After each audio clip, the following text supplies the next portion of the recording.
Bonjour, je suis Cacao, une petite fève avec une histoire à raconter. Je viens du cœur d'une forêt luxuriante et verdoyante, un lieu rempli des sons de la vie et du doux parfum des fleurs épanouies.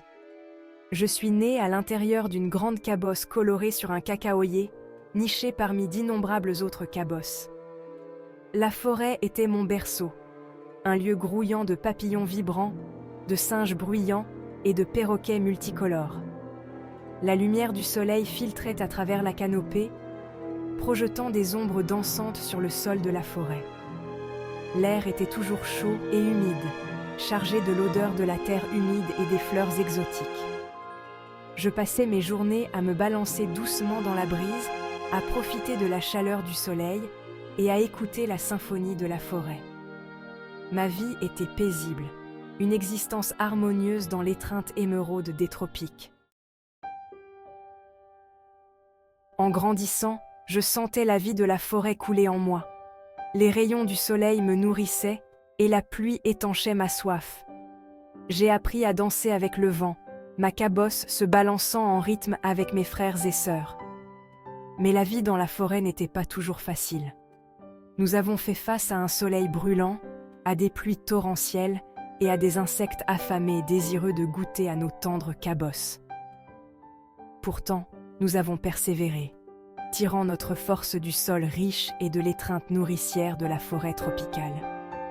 À travers tout cela, j'ai ressenti un lien profond avec la terre, avec le cycle de la vie qui se déroulait autour de moi.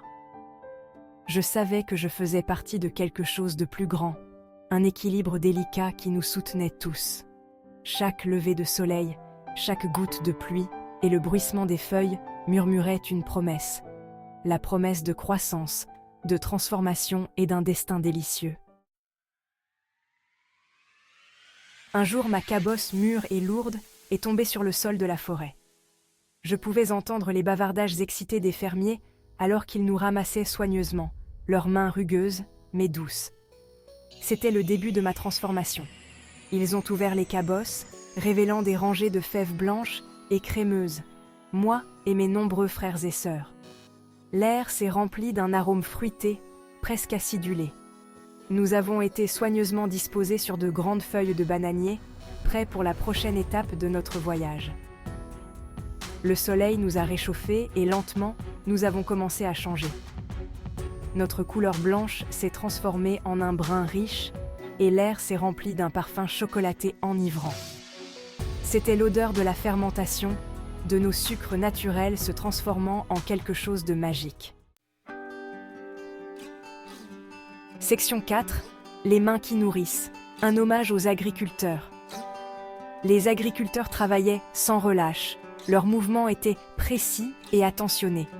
Ils nous retournaient régulièrement, s'assurant que nous séchions uniformément sous le soleil tropical.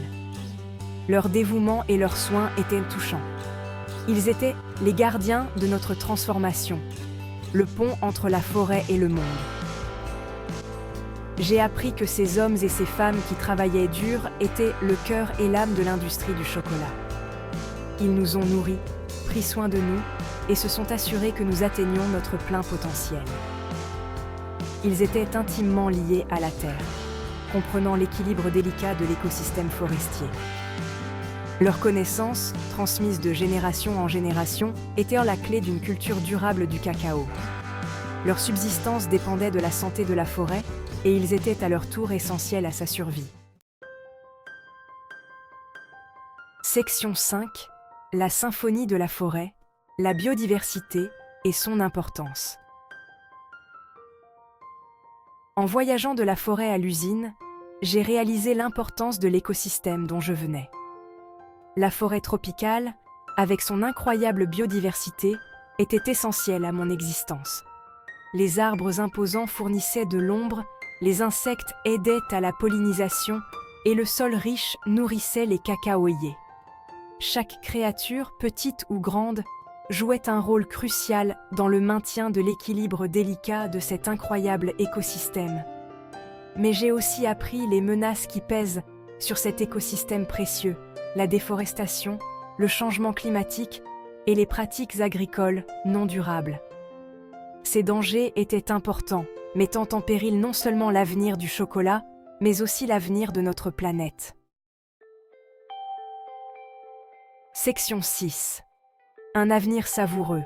Notre responsabilité partagée. Mon parcours de la fève au chocolat témoigne des merveilles de la nature et du travail acharné d'innombrables personnes. C'est une histoire qui souligne l'interdépendance de tous les êtres vivants et l'importance de protéger notre planète. Alors que vous savourez l'arôme riche et le goût exquis du chocolat, souvenez-vous du voyage de la fève de cacao. Souvenez-vous des agriculteurs qui consacrent leur vie à cultiver ce précieux cadeau de la forêt tropicale. Faisons tous notre part pour protéger nos forêts, soutenir l'agriculture durable et apprécier l'équilibre délicat de la nature. Car en protégeant l'avenir de la fève de cacao, nous protégeons l'avenir de notre planète et la douceur de la vie elle-même.